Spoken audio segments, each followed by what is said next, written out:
สบายดีพี่น้องกะมากินตำข้าวปุ้นนะพี่น้องหลายคนตอนนี้ก็บ่ายโมงแล้วนะพี่น้องกำลังกินนี่พี่น้องมาเด้อมากินน้ำเดียวเด้อ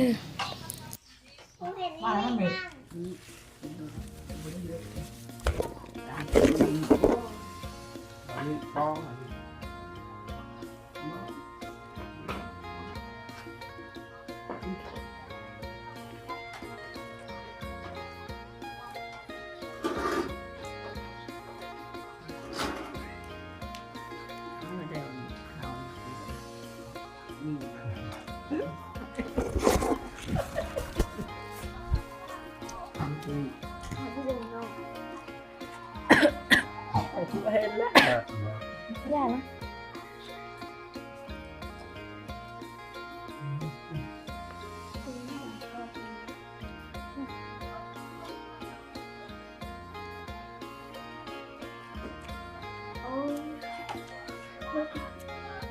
หมุนอยู่ทางบนมันมีหอมว่ะ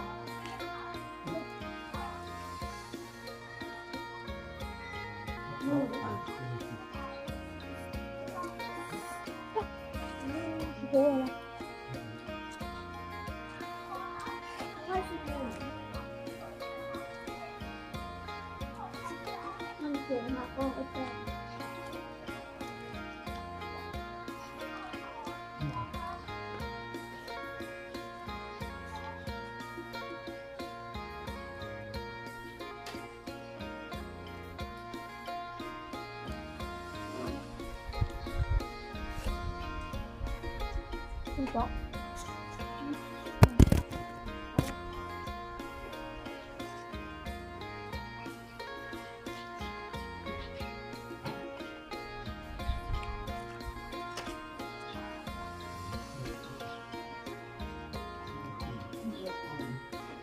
้แก่พี่ก็โอเค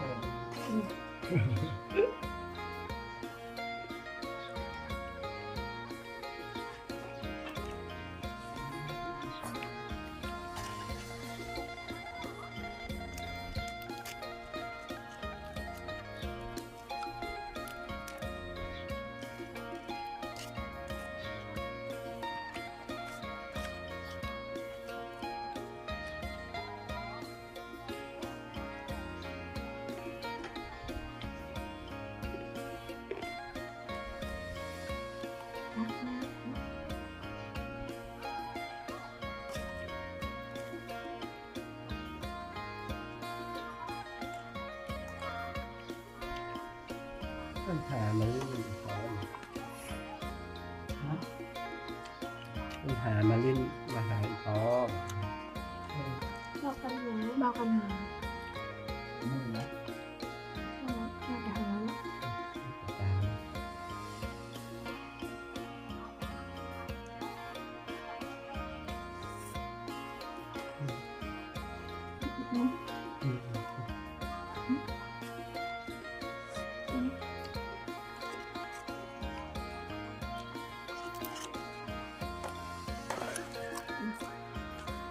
คือแบบ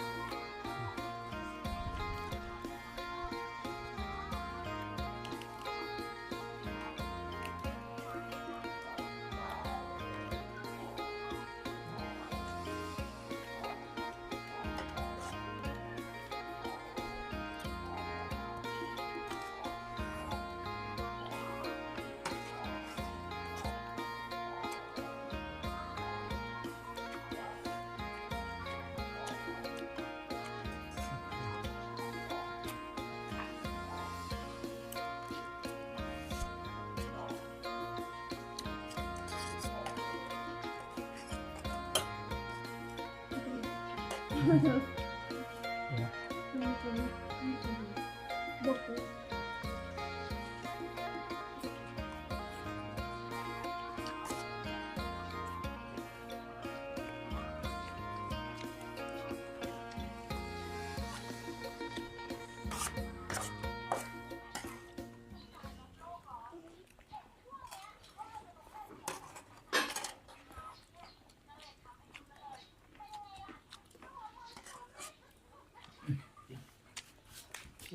อิ่มแล้วไหม มะม่วงเลย ว้า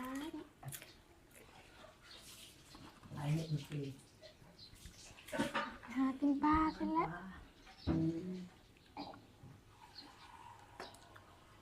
แซ่บแล้วกินข้าวเลยสิ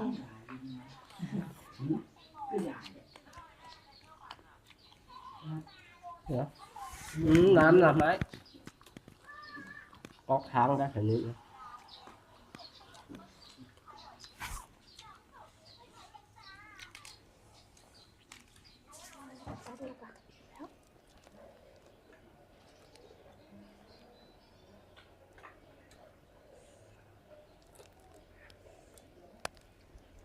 ตัวของลิ้นสีเห็นเข้มมา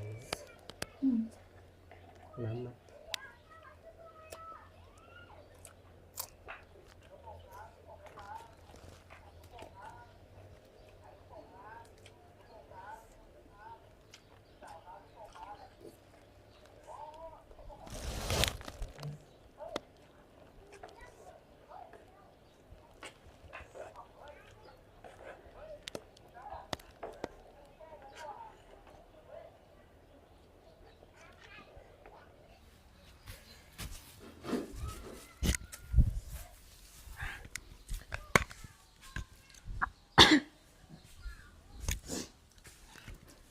ตอนนี้ก็อิ่มไปที่พอแล้วพี่น้องแต่ว่าเขาหน้าบ้านเขาเลยไปที่ยังกิน